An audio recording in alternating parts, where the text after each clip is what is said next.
என்னடா இவன் ஏவுகணை ஆளுமானிக்காண்டி யோசிக்காதீங்க. அன்னைக்கு ஒரு நாள் ஆரம்பி சைட் போயிருந்தா அப்போ ஆரியபா வந்து கிரீன் கலர் ஒரு ஹோட்டலில் பார்த்தேன், அதாவது அசைவ ஹோட்டல். சரி உள்ளுக்கு போய் என்னடா இருக்குன்னு ட்ரை பண்ணி பார்ப்பேன். நானும் உள்ளுக்கு போய் தம்பி உங்களோட கடையில் என்னடா ஸ்பெஷல்னு கேட்டேன். அதுக்கு அந்த தம்பி சொன்னான், ப்ரோ நாங்கள் சென்னா சொல்லிட்டே போகலாம், நீங்களே மெனு கார்டை பார்த்து ஓடர் தாங்கன்னு மெனு கார்டை தந்துட்டான். இவங்ககிட்ட என்னென்ன ஐட்டம் இருக்குன்னு பார்த்தீங்கன்னா இட்லி, சாம்பார், உப்மா, நூடுல்ஸ், உளுந்து வடை, கொத்து, chilli parotta, plain dosa, paper dosa, onion dosa, rice, vada, அடுத்தது எல்லாமே வச்சுருந்தாங்க.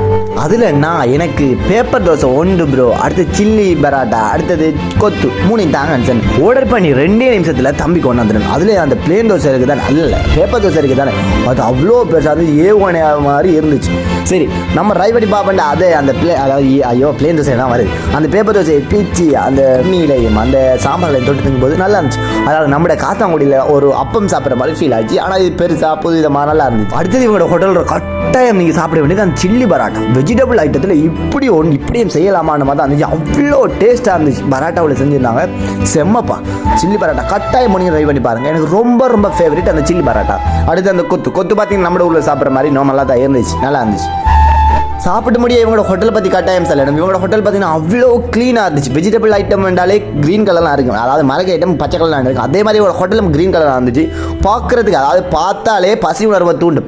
அப்படி ஒரு ஹோட்டல் தான், அப்படி ஒரு அந்த க்ளீனாகவும் அழகாக மெயின்டைன் பண்ணியிருக்காங்க. ஸ்டாஃப் போராக்களால் சிரிச்சு கதைச்சி தான் உள்ளே எடுக்கிறாங்க. ஸ்டாஃப் வேற லெவல். கட்டாயம் போனீங்க ட்ரை பண்ணி பாருங்கப்பா. இவங்க காலத்தில் 6 மணி நைட் 10 மணி வரைக்கும் திறந்துருப்பாங்க. அப்புறம் போனதுலேருந்து எனக்கு ஒரே ஒரு டவுட், ஏன்டா டேபிள் மேலே ஒரு டப்பா வச்சுருக்காங்க. அது ஏன்னு பார்த்தீங்கன்னா பிரதர் உங்களுக்கு நாங்கள் எங்கள் கடையில் தேயிலை போய் கேட்டால் போட்டு கொடுப்போம், ஆனால் சீனியெல்லாம் போட மாட்டேன், அவங்களுக்கு எவ்வளோ சீனி தேவை அவங்களே போட்டு எடுத்துக்கொள்வாங்க. சரி சரி ராப்பி அப்போ எனக்கு ஒரு தேயிலை தான் சொன்னேன். ஆனால் சரி உடனே சுடு தண்ணிக்கு அந்த சாய பக்கெட் அதை போட்டு கொண்டாங்க. நான்லாம் 6-7 வருஷத்துக்கு முன்னால் குடிச்சது, அதாவது இந்த முறையில் குடிச்சிருக்கேன். இப்போ ட்ரை பண்ணி அப்படின்னு சொல்லி அதுக்குள்ளே எனக்கு தேவையான அளவு சீனியை போட்டு குடிக்கேன். சாப்பிட்டு போட்டு அந்த பிளேண்டியை குடிக்காம எப்படி வேறு லெவல் இருந்துச்சு. அதாவது இந்த முறையில் இந்த பிளேண்டி குடிக்கிறது நல்லா இருந்துச்சு. கட்டாயம் பண்ணி ட்ரை பண்ணி பாருங்க. அது தூக்கு போட்டு தான் போது லொக்கேஷன் எங்கே இருக்குன்னு பார்த்தீங்கன்னா நம்மளோட ஆர்எம்ஐ ஹாஸ்பிட்டலுக்கு முன்னாலாம் இவங்க லொக்கேஷன் கட்டாயமாக போங்க. நம்மளோட வீடியோ பார்த்துட்டு போகிறாங்க. திரிபோசா ப்ரோட வீடியோ பார்த்துட்டு சொல்லுங்கள். அடுத்த வீடியோவில் கட்டாயம் சந்திக்கலாம். மறக்காம லைக் பண்ணிட்டு சப்ஸ்கிரைப் பண்ணி ஃப்ரெண்ட்ஸ் பண்ணலாம், ஷேர் பண்ணுங்க. அடுத்த வீடியோ சந்திக்கலாம். பாய்.